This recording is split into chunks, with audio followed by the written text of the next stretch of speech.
بسم الله الرحمن الرحيم الحمد لله رب العالمين وبه نستعين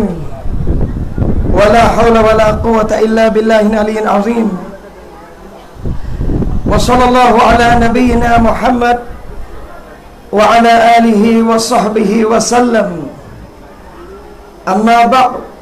السلام عليكم ورحمة الله وبركاتهอัลฮัมดุลิลละห์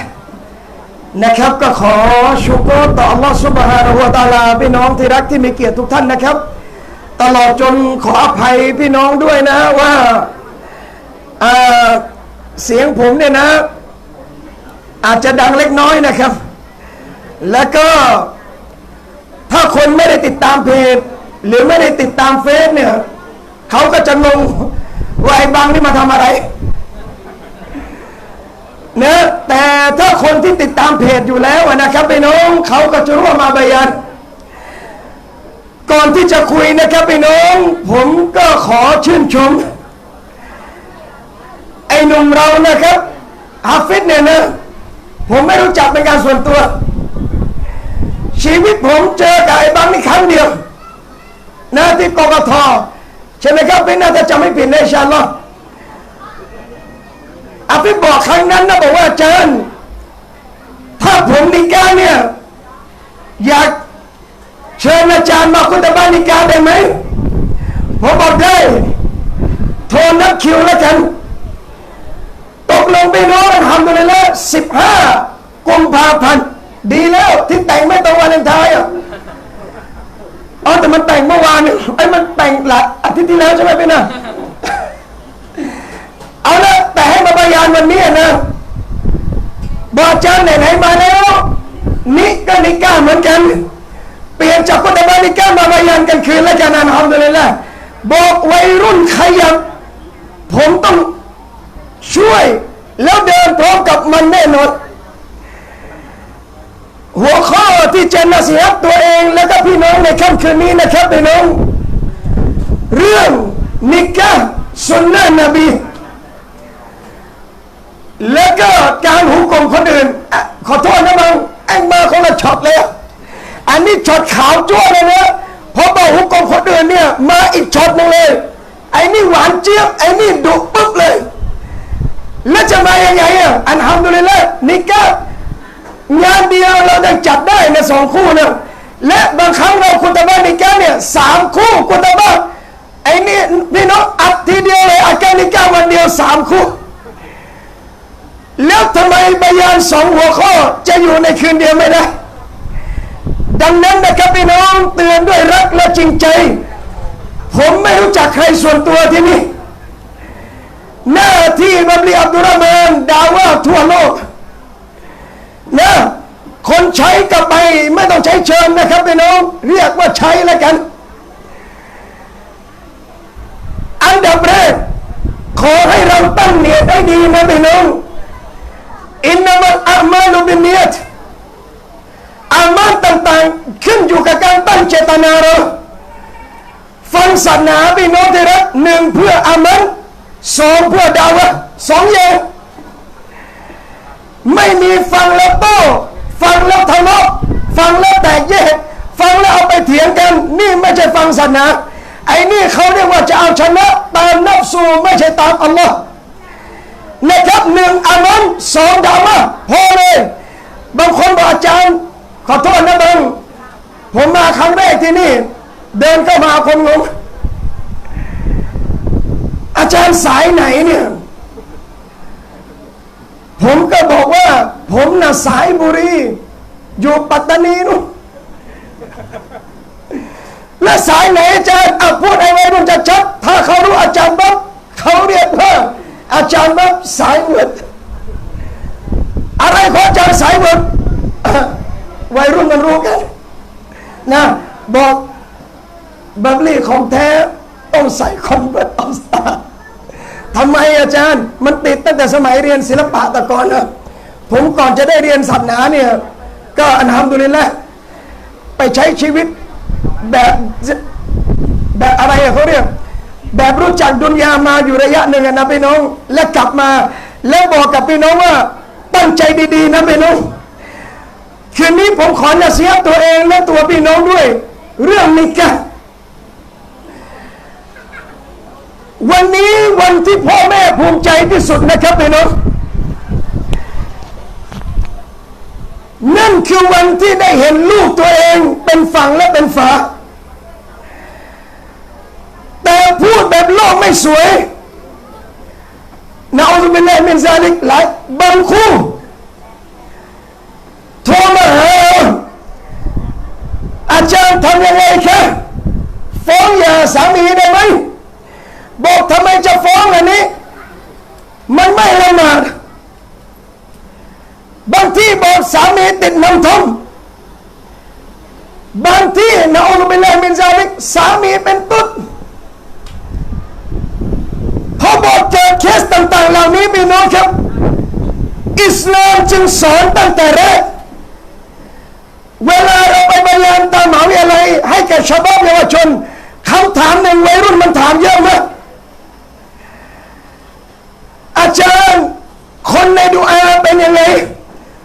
ขอได้ไหมให้เจอคนในดุอาผมก็บอกวัยรุ่นตรงๆบอกว่ามึงจะดูคนในดุอาเนี่ยนะส่องกระจกเดี๋ยวก็เห็นมีดุอาอาจารย์บอกไม่ใช่ดุอาอะไรหรอกครับส่องกระจกไปเจอใครนั่นเจอเราใช่ไหมถ้าเราเป็นคนดีคู่ต้องเป็นคนดีถ้าเป็นคนไม่ค่อยละเมออย่าคิดจะได้คนโสดเลยพ่อแม่บางคนบอกอัลลอฮฺจังอยากให้ลูกได้เมียซอลิฮะห์บอกมาลูกมาจะได้เมียซอลิฮะห์ได้ยังไงลูกมาไม่ละเมอมี20 บาทแต่อยากขับเบนซ์สปอร์ตเป็นไปได้ยังไงอัตตัยยิบาตลิตตัยยิบินคนดีได้คนดีคอบิซาตลินคอบิซินหญิงชั่วได้ชายชั่ววันนี้เราเลยบอกว่าอยากได้คนดีทำตัวเองให้ดีอัลลอฮ์ส่งคนดีมาการนิกะห์เป็นเรื่องยาวยิ่งใหญ่มากผมขอบคุณเจ้าภาพอีกหนึ่งครั้งสุดยอดเมื่อวาน14 ธันวาอับสตาลืมเดือนแล้วบางไม่ได้กลับบ้านวันเดียว14 กุมภาวันอะไรไม่วันศุกร์แต่ตรงกับคิดสากลมันตั้งวาเลนไทน์ขอบคุณอัลลอฮ์ให้ผมบรรยายคืนนี้15 กุมภาเทียบกันเลยเมื่อวันแห่งความรักของญาฮิลิยะห์วันนี้คืนนี้จัดวาลิมะห์แต่งงานความรักแบบอิสลามแตกต่างยังไงพี่น้องเวลาเราเห็นหน้าเฟซมุสลิมออกมามุสลิมไม่มีวาเลนไทน์มุสลิมไอ้นั่นไอ้นี่พี่น้องเราเข้าใจว่าเราไม่ยุ่งอยู่แล้ววาเลนไทน์แต่วันนี้เราจะแสดงให้โลกเห็นว่าอิสลามไม่ได้ปฏิเสธความรักไม่ได้สอนให้คนใจกระด้างไม่ได้ห้ามชายหญิงจะชอบพอหรือจะรักใครกันอิสลามมีทางออกอย่างเดียวพี่น้องนั่นคือการนิกะห์พี่น้องเรื่องนิกะห์แปลกไหมครับการนิกะห์แปลกหรือไม่ชายหญิง2 คนน่ะพี่น้องฮุกกลมอัจนบีกับอัจนบียะไม่ใช่ผัวใช่เมียต่างพ่อต่างแม่ไม่ใช่พี่ใช่น้องจะมาคุยสเปสปะไม่ได้นะครับลูกพี่ลูกน้องจะมาทำจับมือแล้วขึ้นมอไซค์ฮุกกลมอิสลามยังไม่ยอมเลยคุยเล่นก็ไม่ได้มองนานๆก็ไม่ได้ถ้ามีฟิตนะห์จะอะไรไม่ได้เลยแต่แปลกผู้หญิงผู้ชายที่ฮารอมกันนะกลับกลายเป็นสิ่งฮาลาลแค่ผ่านคำเดียวก็บิลตุข้าพเจ้ารับนิกะห์นั้นด้วยมหัตที่ตกลงกันไว้ประโยชน์เดียวทำให้หญิงที่เคยเป็นต้องห้ามกลายเป็นฮาลา หลังจากอาการนิกะไปไหนแล้วฟิตบุ๊กนะหลังจากอาการนิกะไม่ต้องจับมือหรอกครับพี่น้องยิ่งกว่านั้นแค่คำเดียวเปลี่ยนจากฮารอมเป็นฮาลาลเปลี่ยนจากสิ่งต้องห้ามเป็นสิ่งอนุมัติด้วยกับพจนานุอัลลอฮ์คำเดียวนิกะจึงยิ่งใหญ่มากอันนิกะฮุสุนนะตินี่คือหัวข้อบรรยายค่ำคืนนี้เราเอาจากหะดีษนบีการแต่งงานคือแบบอย่างและสุนนะของฉันفمن لم يعمل بسنتي ดังนั้นใครไม่ปฏิบัติตามแนวทางฉัน فليس مني เขาไม่ใช่พวกฉันเรื่องนี้แก้เองมั้ยวันนี้นะครับพี่น้องเวลาเลือกเขยเลือกสะใภ้อิสลามก็มีมาตรฐานตั้งไม่ใช่เลือกสุ่มสี่สุ่มห้าทุเรียนยังต้องเคาะแล้วเลือกเมียเลือกสามีไม่เคาะเลยนะครับเคาะยังไงอาจารย์เคาะแบบอิสลามเลือกว่ากินได้หรือไม่ได้ท่านนบีเราบอกว่าตุนกิฮุลมัรอะห์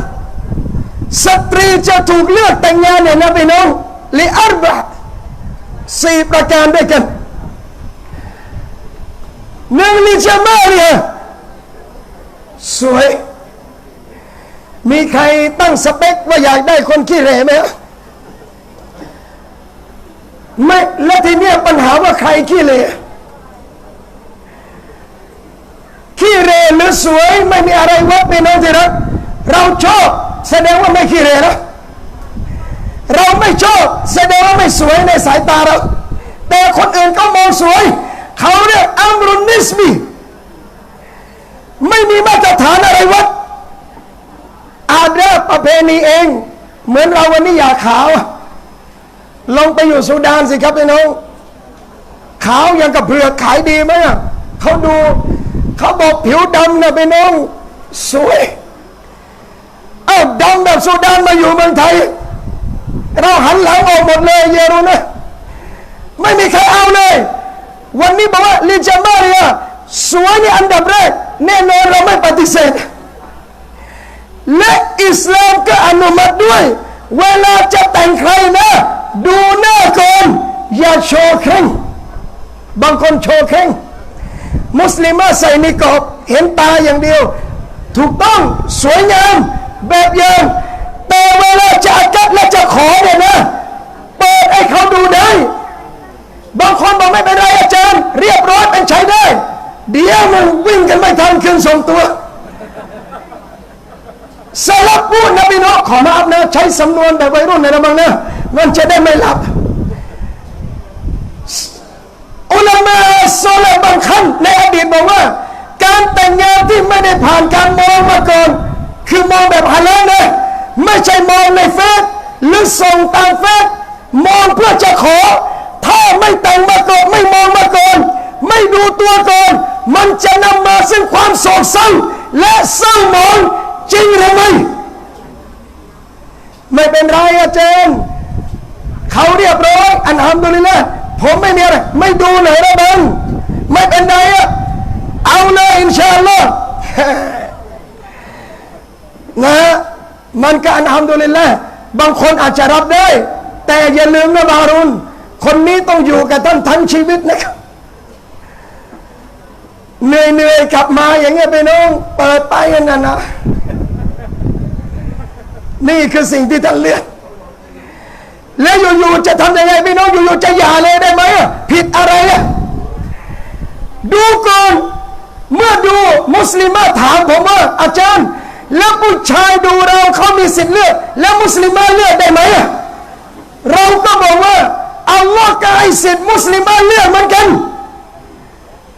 ดูเห็นซึ่งกันและกันพอใจหรือไม่ถ้าพอใจดำเนินต่อถ้าไม่พอใจปะ บังคับไม่ได้นะครับถ้าลูกสาวเราอาเคมบาเล็กแล้วต้องขออนุญาตลูกไอ้บางนี่มาขอหนูนะลูกตกลงไหมลูกอัสซุกุตอะลามาตุริดะนบีบอกการเงียบคือการยอมรับนี่คือมารยาทมุสลิมในอดีตถ้าเขาชอบเขาเงียบและปัจจุบันผู้หญิงดีๆผู้หญิงที่มีความอายเวลาคนมาขอปะถามเอาตกลงไหมลูกนางเงียบตัดชุดได้เลยไปเนาะแต่ถ้าผู้หญิงไม่ค่อยมีอีหม่านสับหนาอ่อนๆเด้งๆหน่อยนะพี่น้องเอาไหมลูกป้าเอ้ยไม่เอาอะแกจะตายสมมุตินะแกประมาณ2 ปีแกจะตายพี่น้องหรือบางคนบอกยากนะบังลูกสาวใครเวลาป้าบอกเอาไหมลูกยืมชื่ออาสุบันหน่อยได้ไหมเนี่ยนะเดี๋ยวไปโดนคนอื่นบางสุบันมาขอเนี่ยสมมติบางนะไม่ใช่อานะบางสุบันมาขอเนี่ยเขาดูปั๊บเอาปั๊บมีไหมครับไม่มีหรือแทบจะไม่มีเปอร์เซ็นต์เลยนบีบอกสุกุตอะลามาตุริดะเงียบคือการยอมรับเราเลยว่าลิจามาลีฮะการเลือกที่สวยไม่ใช่สิ่งที่ผิดลิมาลีฮะทรัพย์ของนางแน่นอนพี่น้องการมีทรัพย์อัลฮัมดุลิลละห์มันสะดวกในชีวิตมากกว่าคนไม่มีทรัพย์ลินาซาบิฮะวงตระกูลไม่ผิดที่จะเลือกวงตระกูลอย่างที่สี่ลิบีเนี่ยอัลกุรอานอัลลอฮฺ ศาสนาของนาง4 อย่างที่นบีบอกทรัพย์ความงามทรัพย์ตระกูลศาสนาอยู่หลังสุดที่นบีแต่นบีมาตบท้ายว่าฟัสบิซาติดดีนเลือกคนที่มีศาสนาถ้าไม่เลือกตาริบัตยาเด็กมือของเจ้าจะพินาศจะคลุกฝุ่นนั่นคือสำนวนอาหรับบอกถึงความหายนะ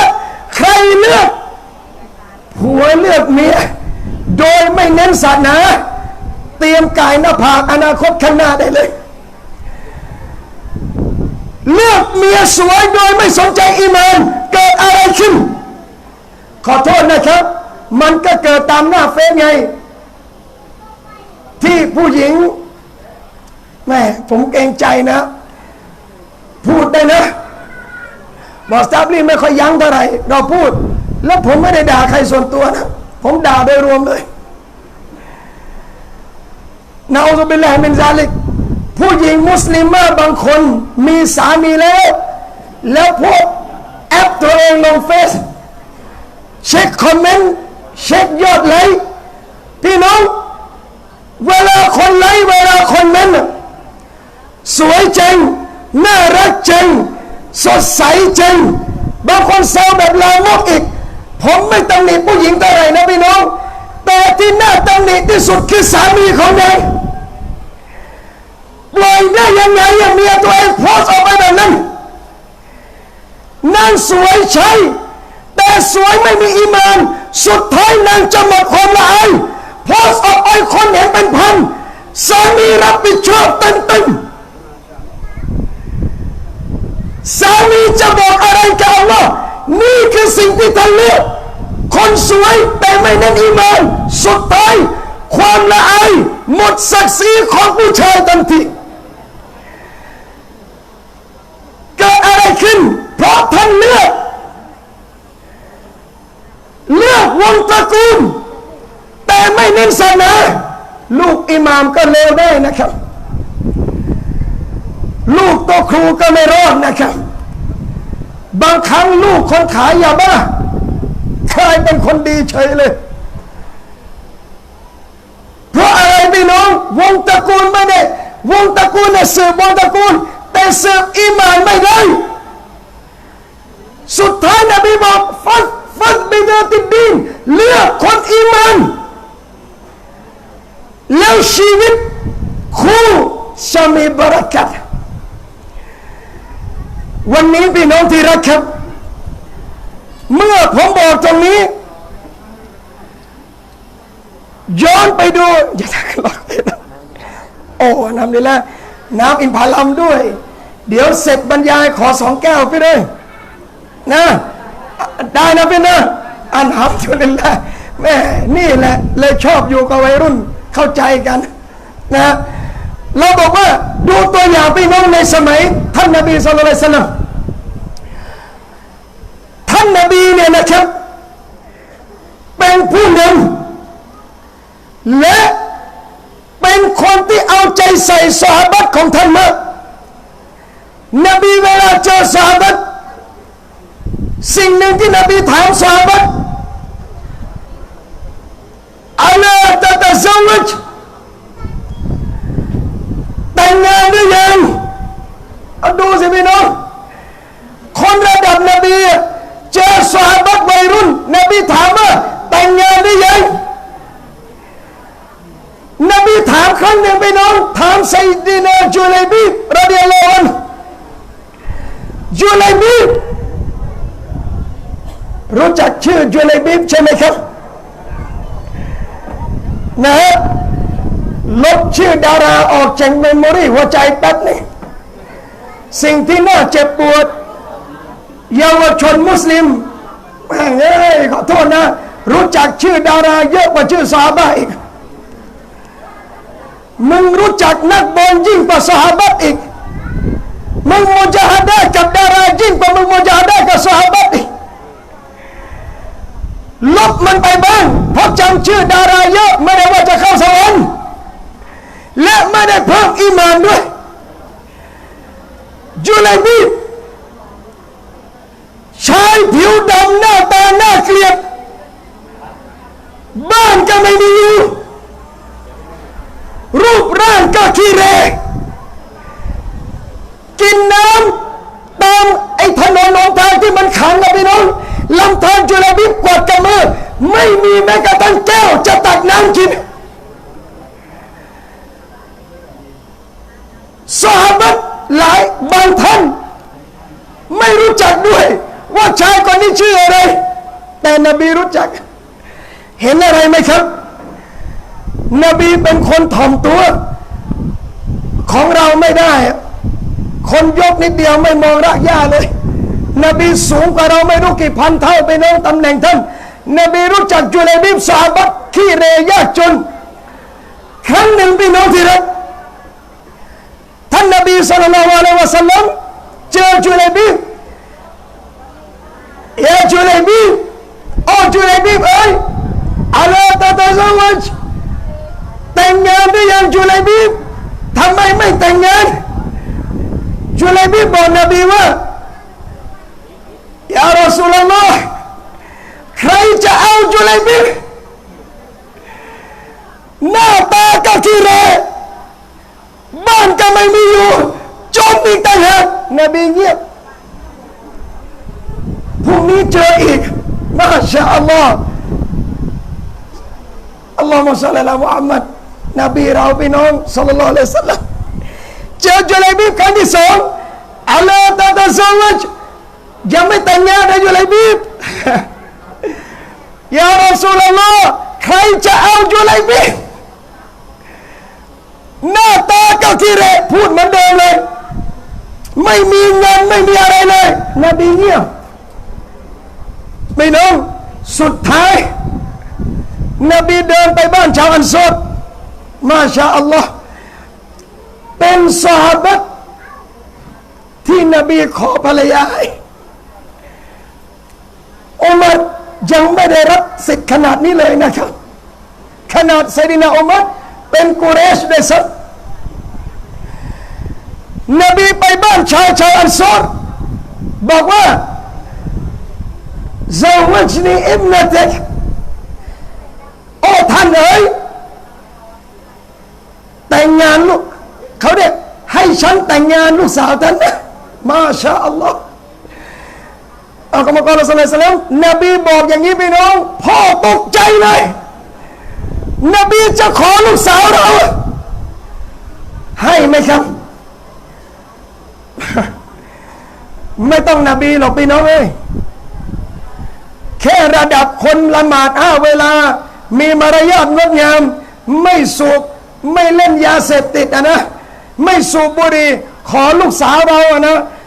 แทบจะยกให้บางเอ้ยมหัดไม่ต้องสอนมันอ่านกุรอานพอแล้วนี่ขนาดคนกระจอกอย่างพวกเรานี่นบีพ่อแทบจะให้เดี๋ยวนั้นเลยนบีบอกว่า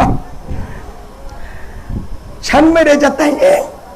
มาชาอัลลอฮ์แต่ว่าฉันจะแต่งลูกสาวท่านให้กับจุลัยบีบอัลลอฮ์แล้วบ้านที่นบีไปขอเนี่ยนะพี่น้องคนมีทรัพย์แล้วลูกสาวสวยมากดูนบีเลือกให้ไม่ใช่ไปเลือกที่แบบไปไม่รอดเหลือจากมะดีนะห์แล้วเปล่านะสวยมากผู้หญิงอาหรับนะต้องมีวงเล็บนะครับขี้เรเขาอะมาเมืองไทยอาจจะเป็นดารานะคนอยู่อาหรับนานๆนะพี่น้องเหยียบดอนเมืองครั้งแรกดูคนไทยขี้เรหมดเลยอัลลอฮ์สร้างอัลฮัมดุลิลละห์ในเรื่องคอนกิยะในเรื่องของเราไม่ทันสังเกตหรอกครับเราไปทำอุมเราะห์ใครจะไปนั่งสังเกตนบีบอกพ่อเลยบอกว่าขอฉันกลับไปมุชารัตปรึกษาแม่เขาก่อนนะยารัสซูลุลลอฮ์กลับไปปรึกษาแม่ไปเลยแม่บอกว่าแต่งกับจุลัยบีบเลยไม่โดยเด็ดขาดขนาดนบีขอนะพี่น้องแต่นบีไม่ใช่ประเด็จการนี่คำขอไม่ใช่คำสั่งกอตะอีที่ว่าไม่แต่งแล้วบาปเลยนบีขอในฐานะมีสิทธิในการเลือกสามีภรรยาตกลงกันพี่น้องที่รักไม่แต่งให้จุลัยบีบพ่อตัดสินใจเดินไปหานบีลาอิลาฮะอิลลัลลอฮ์ลูกสาวอยู่ในบ้านได้ยินพ่อแม่หารือกันว่ามีคนมาขอตัวเองเปิดบ้านออกมาจากหลังบ้านใครมาขอฉันพ่อเล่าให้ฟังรอซูลมาขอเจ้าเพื่อแต่งกับจุลัยบีบแล้วพ่อแม่ตกลงเลยลูกว่าจะไม่ยกไอ้หนูให้จุลัยบีบยกให้จุลัยบีบจะอยู่ไหนอะพี่น้อยยกให้จุลัยบีบแล้วจะกินอะไรอะพี่น้อยยกให้จุลัยบีบใครจะช่วยเหลืออะไรบ้านจุลัยบีบจะนอนยังไม่มีเลยพ่อแม่ตัดสินใจจะไม่ยกหนูให้จุลัยบีบแต่ว่ามุสลิมะซอฮาบียะคนนี้พี่น้องที่รักเรียกพ่อบอกพ่ออัตารุดพ่อจะปฏิเสธคำขอของรอซูลได้ยังไงซาวัจนีจุลัยบีบยกฉันให้แต่งกับจุลัยบีบนะพ่อฉันจะไม่ปฏิเสธนบีมาขอเราจะปฏิเสธได้ยังไงสตรียืนยันจะแต่งกับจุลัยบีบผู้หญิงสวยมากๆยอมจะแต่งกับชายขี้เหร่แต่ว่าเป็นคนที่นบีเลือกให้เอาไหมครับวันนี้นบีไม่ได้มาขอลูกสาวเรานะไม่ได้มาขอลูกสาวเราให้ใครแต่ดูไอ้หนุ่มที่มาขอลูกสาวเรามันตรงแบบที่นบีต้องการไหมถ้ามันตรงแบบที่นบีต้องการแต่งเถอะครับระวังนะด้วยรักและจริงใจชุบุเลยวัยรุ่นแต่งงานยากซินาน่ะง่าย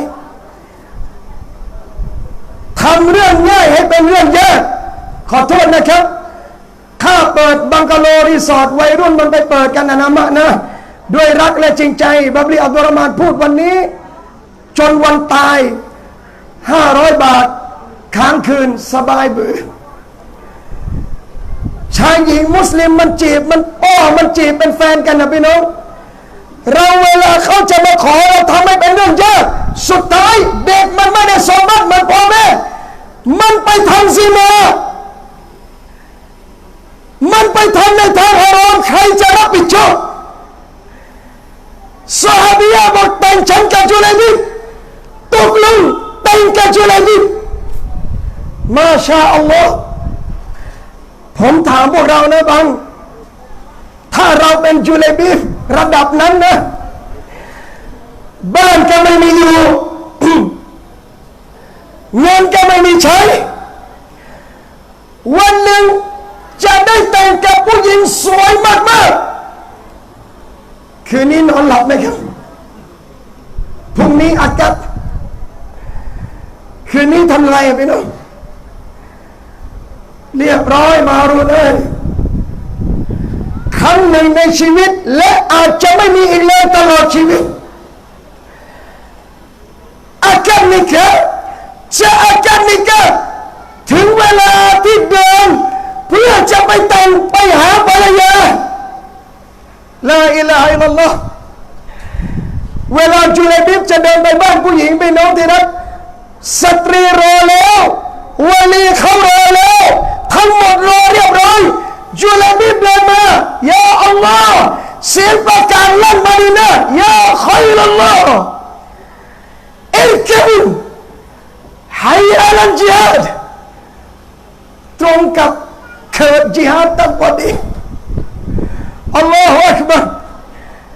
โอ้บรรดามาสึกของอัลลอฮ์ถึงเวลาฮัยอัลจิฮาดพี่น้องจุลัยบิบเดินมาระหว่างทางนั่นคือผู้หญิงที่ตัวเองรักแต่นี่คือนบีเลือกจุลัยบิบอัลลอฮ์ทดสอบพี่น้องให้วินาทีสุดท้ายเจ้าจะได้ผู้หญิงสวยที่สุดจุลัยบิบแค่เจ้าเดินไปหันหลังให้กับบรรดาซอฮาบะห์พี่น้องที่รักจุลัยบิบผู้มีเขาเรียกว่าหัวใจจุลัยบิบไม่มีเหลืออะไรแล้วพี่น้องที่รักวินาทีนั้นจุลัยบิบหันหลังให้บ้านสตรีแล้วรีบวิ่งไปหานบีสุดท้ายอัลลอฮ์ก็เก็บวิญญาณจุลัยบิบ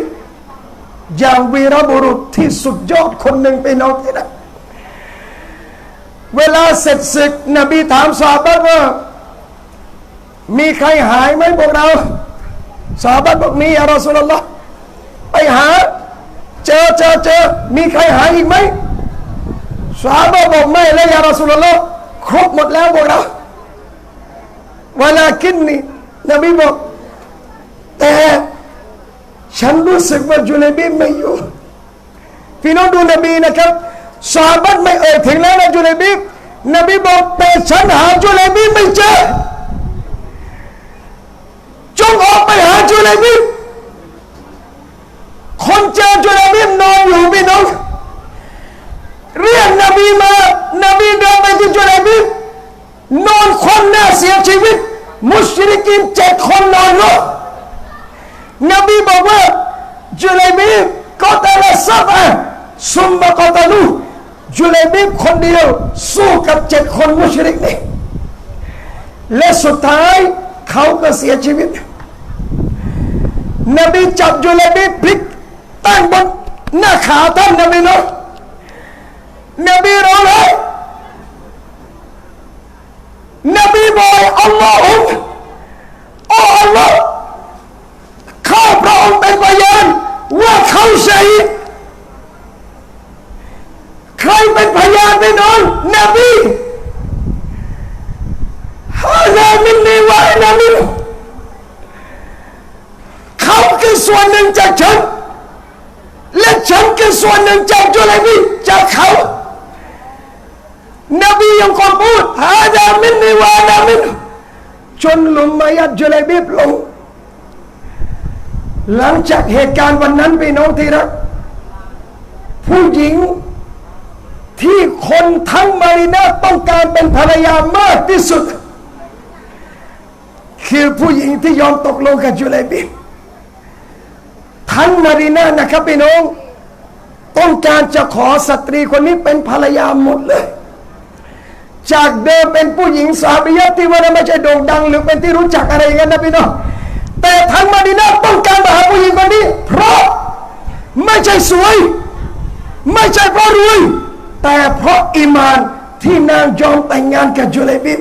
ทำให้อัลลอฮ์ยกเกียรตินางทั้งหมดในมะดีนะห์อยากจะได้นางเป็นภรรยามาชาอัลลอฮ์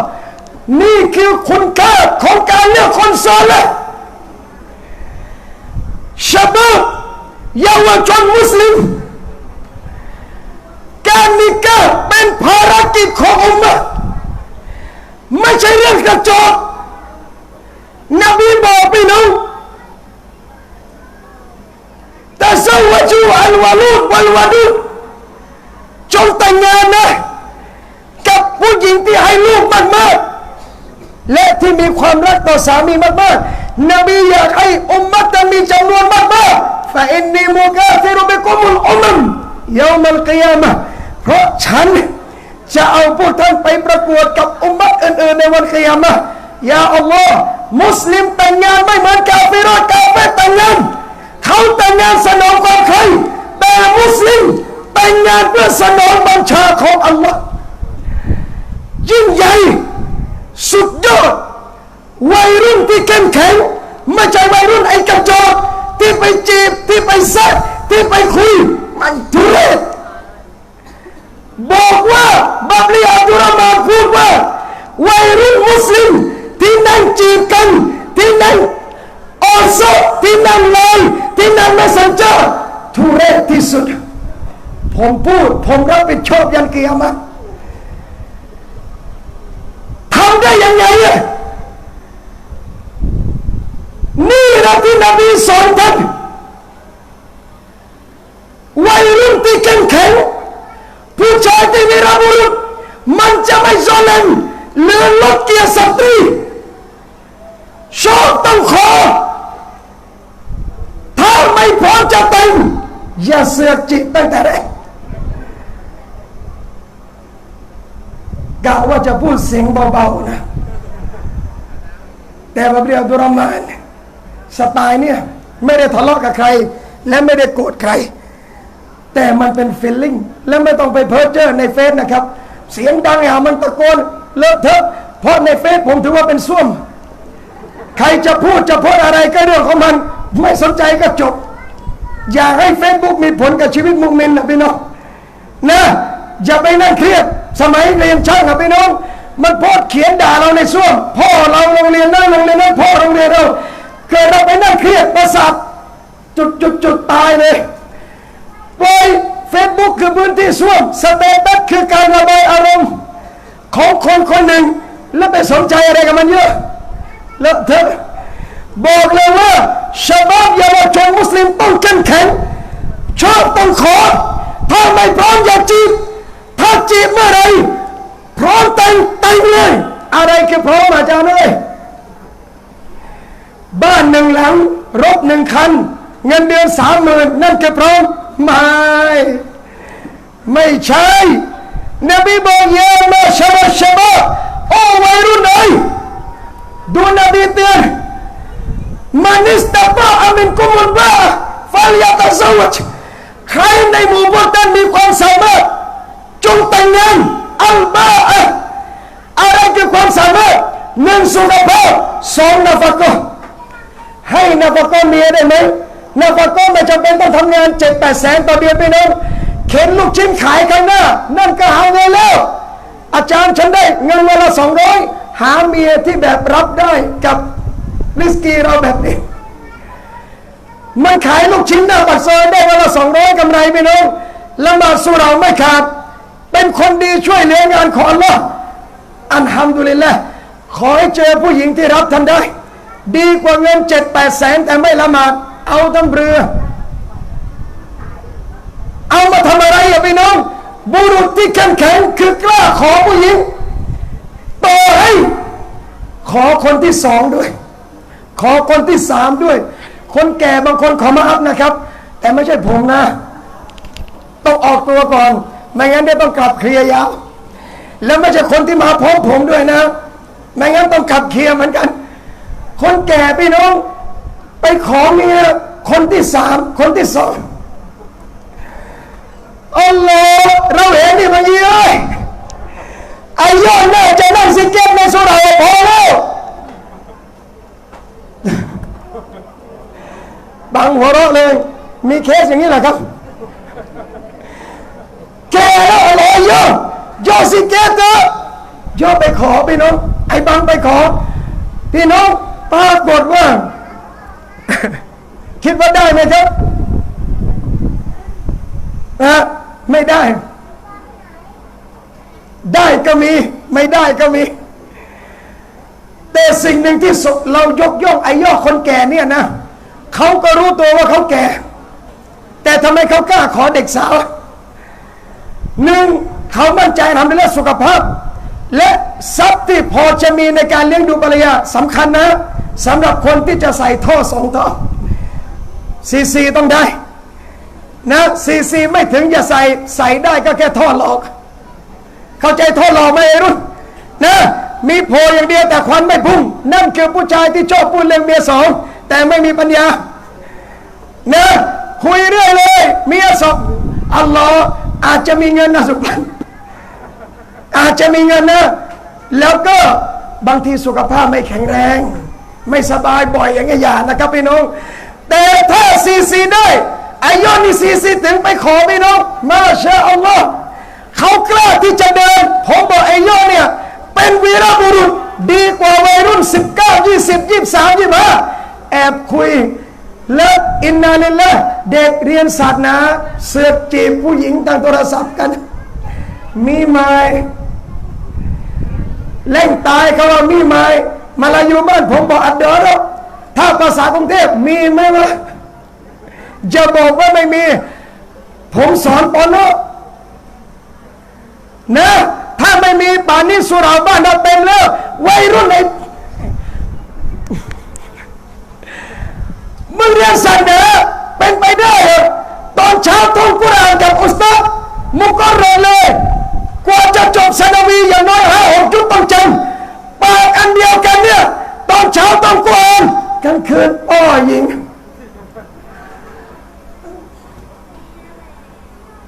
ที่ผมพูดนะเคสจริงนะครับไม่ใช่นิยายที่ผมพูดคือประสบการณ์จริงมาดูบนโต๊ะผมตอนนี้มีกระดาษไหมครับมีโพยไหมครับมี iPad ไหมครับมีอะไรตั้งตรงนี้ไหมถ้าตั้งไม่ใช่ผมที่พูดไม่ได้จากนะมันมาจากตรงนี้นี่คือความอ่อนแอของอุมมะห์ถ้าเยาวชนยังข้ามตรงนี้ไม่ได้อย่าคิดสู้กับยะฮูดอันนิกาฮุสุนนะติการแต่งงานคือแบบอย่างนบีการลักลอบกินคือแบบอย่างชัยฏอนเข้าใจไหมครับรักใครรักจริงต้องกล้าชนขอไปเลยได้ไม่ได้ไม่เป็นไรเนี่ยคู่เราอะนะอัลลอฮ์กำหนดแล้วหน้าที่เราพยายามได้ไม่ได้มอบหมายให้อัลลอฮ์สำเร็จนะครับแล้วก็ผมยังสนับสนุนวัยรุ่นให้แต่งงานเสมอแต่ดูด้วยนะผมเจอเคสหนึ่งอันนี้เตือนวัยรุ่นนิดนึงมันโทรมาหาเราอาจารย์ผมจะแต่งงานแต่ป๊อกไม่ยอมเราก็ทำไมไม่ยอมอ่ะไปดูเยี่ยมเยียนไปโนติรักช่วยมาคุยหน่อยถ้าผมบอกเอาคุยเวลาอาจารย์บรรยายมันพูดร้อย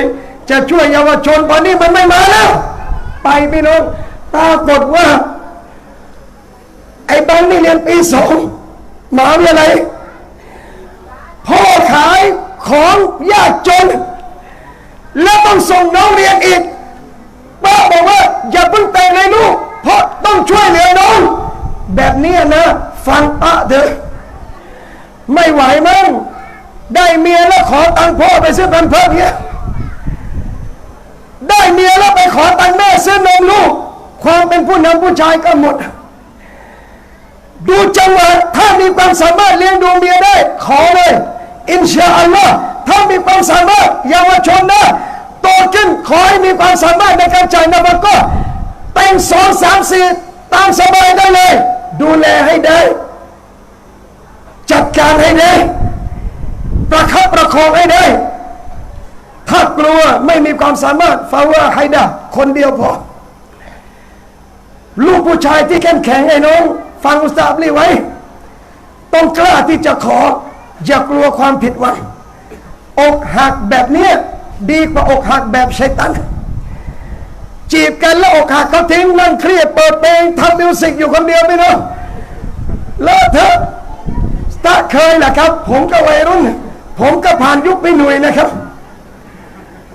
นะสมัยเราพี่หนุ่ยนะหนอมนะหนอมในรุ่นใหญ่กว่าผมอีกนะเราเคยผ่านไปน้องแต่กับการเข้าไปขอแล้ววลีเขาไม่ให้นะอัลฮัมดุลิลละห์อย่างน้อยเวลาพ่อเขาไม่ให้เราต้องคิดเขาไม่ให้เราเรื่องอะไรยังไม่เข้มแข็งเรื่องศาสนาปรับปรุงสิครับพี่น้องสักวันหนึ่งเวลาเห็นท่านเปลี่ยนแปลงเขาอาจจะเปลี่ยนใจอัลลอฮ์ช่วยเหลือได้สนับสนุนให้แต่งงานเพราะอันนิกาฮุสุนนตินิกาคือแบบอย่างท่านนบีนะครับอินชาอัลลอฮ์ฝากเอาไว้นะกล้าแน่หนุ่มนะลูกผู้ชายตัวจริงต้องกล้าชนให้ถูกที่นะปีกขวาผมนี่วัยรุ่นทั้งนั้นเลยส่วนกองกลางนี่รุ่นใหญ่เลยกองกลางนี่ผมไม่ได้ส่งเสริมให้แต่งแล้วเนี่ยถ้าบอกโซนกองกลางให้แต่งแล้วก็ผมต้องเคลียร์กับแบ็คข้างหลังด้วยนะพอแบ็คข้างหลังนี่ตัวจังๆทั้งนั้นเลยนะมาแน่ว่าแน่เจอแบ็คข้างหลังไปนี่อ้วกเลยนะกองกลางผมนี่พี่น้องระวังนิดส่วนปีกขวาผมเนี่ยอันฮัมดุลิลละห์ต้องสนับสนุนให้มันแต่งเยอะๆวัยรุ่นแต่งอินชาอัลลอฮ์แบบอย่างท่านนบีศ็อลลัลลอฮุอะลัยฮิวะซัลลัมแล้วประกาศให้โลกมันเห็นว่าอิสลามไม่ได้ต่อต้านเรื่องความรักแต่อิสลามส่งเสริมให้รักแบบมนุษย์เข้าใจไหมไม่ใช่รักแบบสัตว์เข้าใจรักแบบสัตว์ไหมมันไม่ต้องมีพิธีอะไรเลยชอบขึ้นขี่เลยถึงเวลาขึ้นผสมพันธุ์พอออกลูกมาพ่อก็ไม่ต้องดูแลไปมีเมียอีกคนได้นั่นไม่ใช่คนแต่คนล่ะพี่น้องชอบต้องมีวิธีการสู่ขอตามแบบฉบับอิสลามเลี้ยงดูให้ได้และอย่ากลัวความลำบากไม่มีใครจนเพราะแต่งงานยิ่งไม่มีตังค์พี่น้องแต่งงานสิครับเดี๋ยวริสกีมาจริงไหมริสกีผมสมมุตินะผมได้50,000นะบางมู50,000คืออยู่คนเดียวแต่งสิครับเราเคยอยู่คนเดียว50,000แล้วเวลามีเมียด้วยพี่น้องริสกีเขาก็มีของเขามาอยู่ด้วยกันอัลลอฮ์เกิดไอ้นี่ได้20,000ผม50,000 2 คนรวมกัน70,000แล้วนะแสวงหาความร่ำรวยจากการแต่งงานแต่ดูมาตรฐานด้วยนะให้พร้อมเรื่องนัฟกะด้วยอินชาอัลลอฮ์ส่งเสริมแต่งงานและบอกผู้ใหญ่ด้วยนะครับด้วยรักและจริงใจจงให้ง่ายยัสซิรุวะลาตุอัสซิรุอย่าให้ยากโดยเฉพาะมุสลิมไทยที่วุ่นวายสุดเห็นจะเป็นเรื่องมหัศไม่รู้อะไรของมันผมไปขอผู้หญิงให้คนหนึ่งนะพี่น้องแต่อย่ามาเยอะนะเอาไว้อาจารย์ขออาจารย์ช่วยขอเขานี่มาทั่วเลยผมไม่ใช่ขอเป็นจินนะเฉพาะบางเคสนะบางเคสเราขอเราไม่รู้ตอนแรกนึกว่าไปเป็นเพื่อนนะรุ่นพอไปถึงฉันขอให้เลยไอ้ยามึงวัยรุ่นนะเล่นซะแล้วขอพี่น้องพอขอคุยไปคุยมาชายหญิงมันอันทำดูเลยนะมันชอบพอกันอยู่แล้วคนมีศาสนาทั้งคู่ผมแค่ตัวกลางสุดท้ายพอคุยเรื่องมาเรียกเท่าไหร่ครับผมคนกลางอ่ะพี่น้องเขาเอามอบอามานะห์ผู้หญิงตอบไงรู้ไหมมาชาอัลลอฮ์ขอตัฟซีรกุรอานชุดเดียวโอ้โหแล้วผู้หญิงนี่กระจอกไหมนักศึกษามหาวิทยาลัยขอกุรอานตัฟซีรชุดเดียวนั่นคือมหาชนมาชาอัลลอฮ์แต่งพี่น้องด้วยกามาตัฟซีรกุรอาน เวลา1 ชุดประมาณ6 เล่มซื้อราคาเป็นเงินไทยไม่ถึง 4,000 บาทผู้หญิงแต่งงานกับผู้ชายด้วยจำนวนเงินไม่ถึง 4,000 บาทครองรักจนถึงวันนี้บางที่ไม่ใช่อย่างนั้นชายหญิงชอบพอกันแล้ววันนี้วัยรุ่นมันฟังศาสนาได้แล้วผู้หญิงวัยรุ่นมุสลิมเข้าใจศาสนาบอกบังขอฉันไม่เรียกอะไรบังเลยบังให้เท่าใดเท่านั้น5,000ฉันขอก็แต่ง5,000เจอคุณแม่ที่เคารพรักเท่าไรแม่มักก็ไม่อยากอะไรนะเอามันง่ายๆไม่ต้องอะไรเยอะแต่ว่าข้างบ้านนะเขาจบปริญญาตรีเขาคิด150,000มักก็ไม่ได้อะไรเยอะหรอกนะลูกแต่ลูกมักมันทำงานแล้วกลัวจะน้อยหน้า200,000ได้ไหมถ้าผู้ชายมีตังค์อัลฮัมดุลิลละห์พี่น้องพอไหวแต่ผมกระซิบมะนิดนึงนะว่าเรื่องของมหาไม่ใช่เขาจะแต่งกับมะเขามาขอลูกสิทธิในการตั้งมหาไม่ใช่พ่อแม่แต่เป็นเจ้าสาวและเวลาจ่ายมหาเงินที่อยู่กับลูกสาวอะไรพ่อแม่ก็ไม่มีสิทธิ์กินถ้าลูกไม่ให้สามีก็ไม่มีสิทธิ์กินถ้าเมียไม่ให้ฟาอินติบนาละกุมถ้านางไอ้เจ้าอัลลอฮ์บอกกินได้ฮานีอัมมารีอากินอย่างอร่อยสบายเลยพี่น้องมหัศเป็นของสตรีนางจะตั้งเท่าใดสิทธิ์ของนางมะที่รักพ่อตาที่เคารพรักของบรรดาวัยรุ่นทุกท่านถ้าเจอคนดีนะอย่าไปเยอะกับมันอะไรคือคนดีครับมันละหมาด5 เวลาบุหรี่ไม่สูบฟังศาสนาเป็นประจำอัลฮัมดุลิลละห์ตอนนี้หายากนะครับยิ่งผู้ชายตอนนี้มีน้อยด้วยมาโคโรนาเองนะคนก็ตายลงเรื่อยๆอารวาสอีกที่โคราช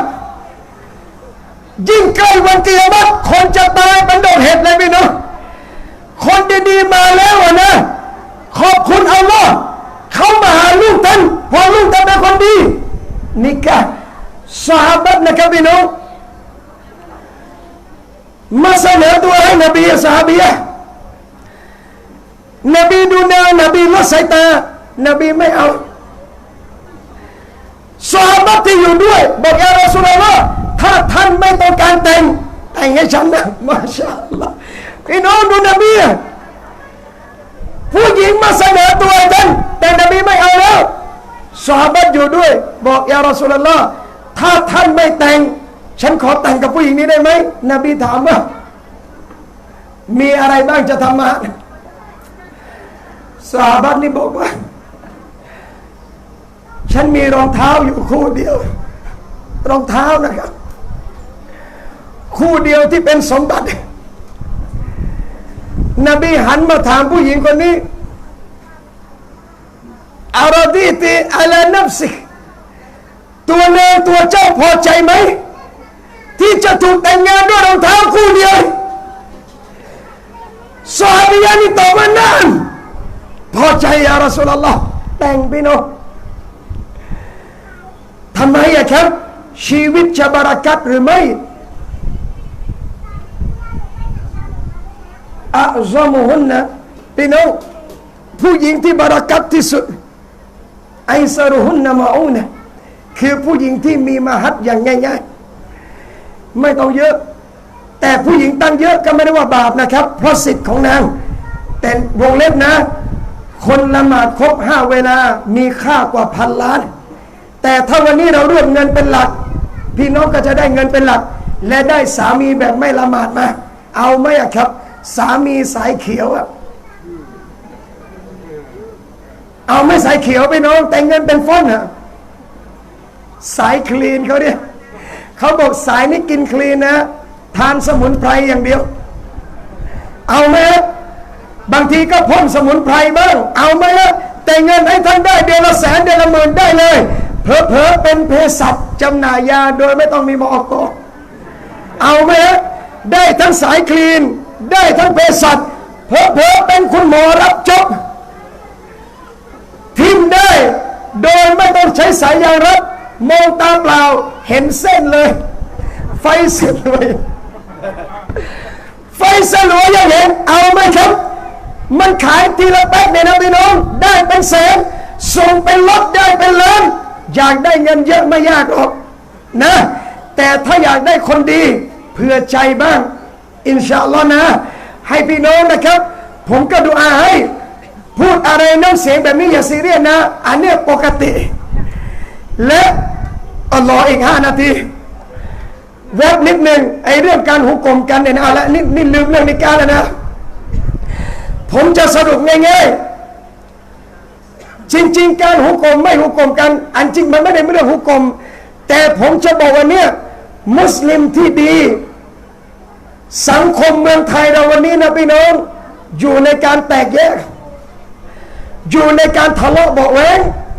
อยู่ในความไม่เข้าใจศาสนาอยู่ในความขัดแย้งในบางอย่างเรื่องคิลาฟิยะห์เท่านั้นเองนักเรียนศาสนาเราเรียนศาสนาเราเป็นนักดาวะห์ถ้ามองข้ามเรื่องคิลาฟิยะห์ไม่ได้ท่านเป็นดาอีที่ดีไม่ได้นะฮ์นุดุอาตลัสนัลกุดอเราเป็นผู้เรียกร้องเราไม่ใช่ผู้ตัดสินผมบอกเสมอว่าปัญหาต่างเรื่องคิลาฟิยะห์อย่าเอามาทะเลาะให้เป็นประเด็นไปบางที่ทะเลาะกันเรื่องกุนูดไม่กุนูดเรื่องรูปหน้าไม่รูปหน้าผมบอกบางเอ้ยเรื่องนี้เนี่ยนะตั้งแต่มุสลิมไทยเริ่มสอนศาสนาแม่งก็ทะเลาะกันมาตายไปแล้วไม่รู้กี่รุ่นจบไหมอ่ะไม่จบแล้วจะมาทะเลาะกันเพื่อลูกไม่ลูกก็ละหมาดแล้วไม่ใช่เรื่องลูกก็ละหมาดไม่ต้องทะเลาะสิ่งที่กังวลคนไม่ละหมาดบางครั้งคนไม่รู้จักผมเนี่ยนะพี่น้องมันใส่สายให้ผมโดยการอาธรรมต่อผมทันทีวัลลอฮิผมขอคลิปเดียวในการบรรยายของผมบรรยายมาแล้วอัลลอฮฺอัลลัมกี่ชั่วโมงผมนับไม่ได้ผมขอคลิปเดียวคลิปที่ผมหุกกลมคนว่าไอ้นี่นรกไอ้นี่สวรรค์ขอคลิปเดียวแล้วขอคลิปเดียวที่ผมทะเลาะเรื่องคิลาฟิยะห์ขอคลิปเดียวขอคลิปเดียวที่ผมบอกว่าผมใส่นั้นและใส่นี้ขอคลิปเดียวถ้าเจอผมจะจ่ายให้คนหาเจอ10,000 บาทไม่ใช่พนันนี่เขาเรียกยูอาละให้รางวัลกับคนที่ทำสำเร็จขอคลิปเดียวที่บาเวียตุรมานประกาศว่าผมกลุ่มนั้นและผมกลุ่มนี้และขอคลิปเดียวที่ผมสอนให้มุสลิมไทยแบ่งพวก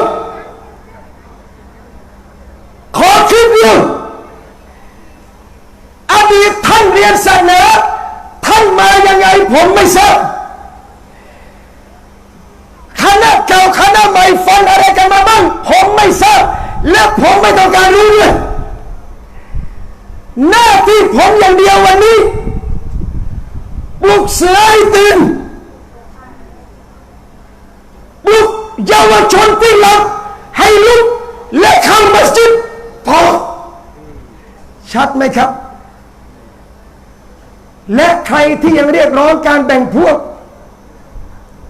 ผมพูดตรงนี้จนวันตาย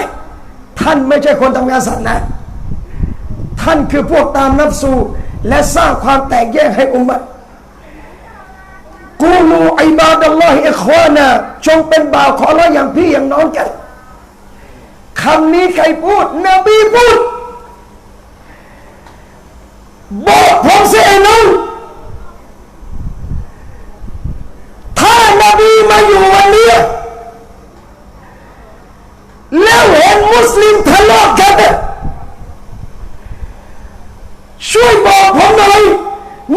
จะรู้สึกยังไง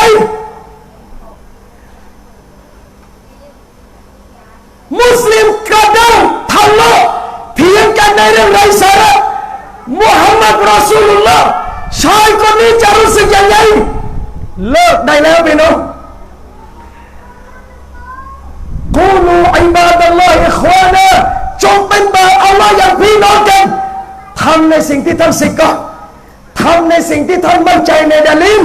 ก็จบเข้าใจไหมไอ้ที่ทำนะเขาก็มั่นใจในดะลีลก็จบเราไม่ทำท่านมั่นใจในดะลีลก็จบรักกันได้ไหมอิหม่ามชาฟิอีรอฮิมะฮุลลอฮ์เราเอเชียตะวันออกเฉียงใต้มัซฮับชาฟิอีเรียนตั้งแต่เล็กจนโตอิหม่ามชาฟิอีกุนูนไปละหมาดมัสยิดอิหม่ามอบูฮานีฟะห์มัซฮับอบูฮานีฟะห์ไม่กุนูนอิหม่ามชาฟิอีขึ้นเป็นอิหม่ามไม่กุนูนวันนั้นเพราะอะไรอะพี่น้องให้เกียรติอบูฮานีฟะห์อิหม่ามมาลิกเป็นอาจารย์ของอิหม่ามชาฟิอีอิหม่ามชาฟิอีจะไปเรียนกับอิหม่ามมาลิกเนี่ยนะพี่น้องอิหม่ามชาฟิอีอายุ10 กว่าขวบแค่นั้นเองอิหม่ามมาลิกจะไม่รับด้วยซ้ำอิหม่ามชาฟิอีบอกว่าหนังสือมุวัตตะท่านอิหม่ามมาลิกเองฉันจำหมดแล้วอัลลอฮ์10 กว่าขวบที่เรียนกับอิหม่ามมาลิกอาวุโสกว่าอิหม่ามชาฟิอีอิหม่ามชาฟิอีรอฮิมะฮุลลอฮ์อาเลมสุดยอดจำมุวัตตะตั้งแต่10 กว่าขวบอยู่กับอิหม่ามมาลิกบินอานัสพี่น้องอิหม่ามมาลิกรักอิหม่ามชาฟิอีมากมัสอาลาบางอย่างไม่ตรงกันมัสฮับชาฟิอีเราบิสมิลลาห์ในฟาติฮะห์ต้องอ่านใช่ไหมเป็นหนึ่งในอายะห์ของฟาติฮะห์ไม่อ่านไม่ซอบฟาติฮะห์มัสฮับมาลิกีมักเราะห์อ่านบิสมิลลาห์ครูบอกมักเราะห์แต่ลูกศิษย์บอกวาญิบทะเลาะไหมครับไม่นั่นคนอาเลมที่ทะเลาะนะจะเห็นทั้งนั้นผมด่าตัวเองด้วยคนยิ่งเรียนรู้และเข้าใจจะทะเลาะกับคนน้อยลงส่วนคนยิ่งเรียนยิ่งทะเลาะเช็คเนียดใหม่ว่าท่านเรียนเพื่ออะไรเช็คเนียดใหม่ว่าท่านศึกษาอิสลามเพื่ออะไรเพื่อฟันคนเพื่อเอาชนะคนเพื่อท่านจะได้โต้เถียงชนะท่านเรียนผิดที่แล้วพี่น้องอิสลามยิ่งเรียนต้องยิ่งรักกันยิ่งเรียนต้องเข้าใจกันสุดท้ายอภัยซึ่งกันและกันเลิกเถอะครับพี่น้องอย่าโดยเด็ดขาดอินชาอัลลอฮ์นะอินชาอัลลอฮ์นะพี่น้องมีบางที่นี่ผมจะบอกให้ภาคใต้นะผมไปบายานบางที่เขาก็ขึ้นป้ายเลยนะพี่น้องบางที่นะงานเมาลิดประจำปีคนเห็นอาจารย์บับลี่ไปบายานอาจารย์มาด้วยเหรอบอกทำไมอะครับขอโทษนะถ้างานวัดจัดงานและเชิญผมบายานศาสนาผมก็ไปนะทำไมอาจารย์มาผมบอกหน้าที่ผมคือดาว่าถ้าผมไม่ไปตรงนั้นโอกาสจะดาว่าพี่น้องได้ยังไงบางที่โทรมาอาจารย์มาอ้างนะครับอิสลามไม่มีสายเก่าสายใหม่ไม่มีคณะไหนทั้งนั้นโทรหาผมอาจารย์มัสยิดเนี่ยนะขอโทษนะครับพูดให้เข้าใจนะเขาสายเก่านะอาจารย์เขาไม่เคยเชิญอาจารย์มาบายานแต่วันนี้เชิญอาจารย์บ้าไปได้ยังไงอะตกใจทั้งจังหวัดตกใจทั้งจังหวัดนะพี่น้องทำไมอาจารย์บ้ามาโผล่ที่นี่วะผมก็บอกไอ้ที่โผล่ไปไม่ได้ต้องพิจารณาเราพูดอะไรไว้แล้ววันนี้อัลลอฮ์ให้เราทำได้ทั้งหมดฮาซามินฟัดลิร็อบบิความโปรดปรานของพระเจ้าผมเลยเตือนนักดาวะรุ่นใหม่ๆว่าจงอย่าเริ่มในสิ่งที่เป็นคิลาฟจงเริ่มในสิ่งที่เป็นเอจมะและเห็นพ้องต้องกันทุกคนแหละพี่น้องอย่าเข้าสวรรค์หมดทุกคนอย่าเป็นคนดีขออย่างเดียวเข้าใจซึ่งกันและกันรักกันมากๆ อัลลอฮ์พี่น้องไม่เรียกท่านว่าวะฮาบียะห์ไม่เรียกท่านว่าซาลาฟียะห์ไม่เรียกท่านว่าอิควานไม่เรียกท่านคอลาฟียะห์แต่อัลลอฮ์เรียกซัมมากุมุลมุสลิมีนอัลลอฮ์เรียกว่ามุสลิมีนอาจารย์สายไหนต่อไปนี้ถ้าใครถามว่าเราสายไหนผมบอกว่าผมสายเดียวกับคนที่นับถืออัลลอฮ์เป็นเจ้าและมุฮัมมัดเป็นรอซูลนั่นคือสายเราถ้านับถือไมเคิลแจ็คสันเป็นเจ้านะคนละสายอัลลอฮ์เป็นเจ้ามุฮัมมัดเป็นรอซูลทั้งหมดคือมุสลิมอุมมะตะวาฮิดะห์ประชาชาติเดียวกันนะอินชาอัลลอฮ์อย่าทะเลาะกันอย่าเถียงกันลูกน้องเราวัยรุ่นวันนี้สายเขียวสายเหลืองสายสมุนไพรสายคลีนรอการดาว่าของเราอยู่ถ้าวันนี้อาเลมอุลามะมานั่งทะเลาะกันใครจะดาว่าลูกน้องผมมาพี่น้องใครจะดาว่าวัยรุ่นที่ตาแดงอยู่หลังส้วมมาพี่น้องใครจะดาว่าวัยรุ่นเราที่ต้มน้ำผักกินอยู่หลังปลายนาพี่น้องทำเถอะพี่น้องและผมแนะนำใครที่ชอบทะเลาะกันนะแนะนำให้เดินทางไปไกลๆหน่อยไปดูมุสลิมที่ตกมุตตัดเขาอยู่ยังไงแล้วท่านจะตอบตัวเองได้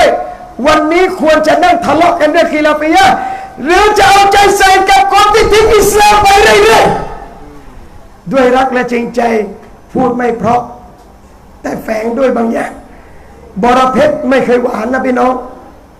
บรเพชรอยู่ใต้ก็ขมอยู่กรุงเทพก็ขมเอาไปอเมริกาก็ขมลองกินขมๆบ้างร่างกายสุขภาพดีผมเลยบอกว่าถือว่าผมเป็นบรเพชรก้านหนึ่งแล้วกันนะพี่น้องเรากินหวานๆก็เยอะแล้วกินขมๆบ้างบอกเจ้าทำไมพูดอย่างนั้นผมขอโทษนะครับขอโทษพี่น้องทุกท่านจริงๆนะว่าชีวิตผมทำงานดาว่าส่วนใหญ่กับเยาวชนวัยรุ่นไอ้เกเรไอ้พูดอะไรไม่รู้เรื่องบ้าบอคอแตกอะไรก็ไม่รู้ถ้าเสียงผมไม่เป็นอย่างนี้บางครั้งเอามันไม่อยู่นะครับเอามันไม่อยู่เสียงต้องเป็นอย่างนี้นะอย่าโกรธผมนะครับพี่น้องไม่ใช่โกรธได้ไม่เป็นไรให้โควต้าอย่าเกิน3 วันนะโกรธผมได้แต่อย่าเกลียดผมนะพี่น้องดุอาให้ด้วยนะอินชาอัลลอฮ์นะให้เราเดินงานดาวะตลอดชีวิตและขออัลลอฮ์ตะอาลาสร้างเยาวชนรุ่นใหม่ให้เกิดขึ้นได้เรื่อยฮาฟิซเจ้าบ่าวและกันนี่ฮาฟิซเจ้าสาวคู่บ่าวสาวที่เกิดในวันนี้ในอาทิตย์นี้ในค่ำคืนนี้ขอให้ผลิตอุมมะที่มีคุณภาพและเปลี่ยนแปลงมุสลิมทั้งประเทศด้วยกับ2 คู่นี้บารักัลลอฮุละกุมะวะญะอะละบัยนะกุมะฟิค็อยรินอินชาอัลลอฮ์นะครับขออัลเลาะห์ตะอาลาให้ความบารอกาตกับชีวิตคู่ทั้ง2 คู่และรวมพวกเขาด้วยดีงามและขอให้เขาทั้งคู่ทั้ง2 คู่ทั้ง4นะได้อยู่ในสวรรค์ชั้นฟิรเดาส์ของอัลลอฮ์ตลอดกาลให้มีลูกหลานที่ซอลิห์ให้มีลูกหลานที่ซอลิฮะห์ให้เป็นอุมมะนบีที่ดีงามและยั่งยืนตลอดไปอาเมนตลอดจนเยาวชนวัยรุ่นที่นั่งอยู่ในมัจลิสนี้ขอให้ท่านได้เจอคู่ที่ซอลิฮะห์ขอให้มุสลิมในพื้นที่ขอเจอมุสลิมีนที่ซอลิห์และผลิตอุมมะนบีให้มากๆมีคุณภาพและเราจะต้องกลับมายิ่งใหญ่อีกครั้งแน่นอนอินชาอัลลอฮ์ขอโทษนะครับสิ่งไหนที่ผิดพลาดคำพูดน้ำเสียงอะไรก็ตามผมขอโทษด้วยใจจริงขอโทษจริงๆนะกับทุกท่านและขอบคุณที่นั่งฟังแล้วเจอกันใหม่อินชาอัลลอฮ์ see you again วะบิลลาฮิตตอฟิกวัลฮิดายะฮ์อัสสลามุอะลัยกุมวะเราะห์มะตุลลอฮิวะบะเราะกาตุฮ์ครับอัลฮัมดุลิลลาห์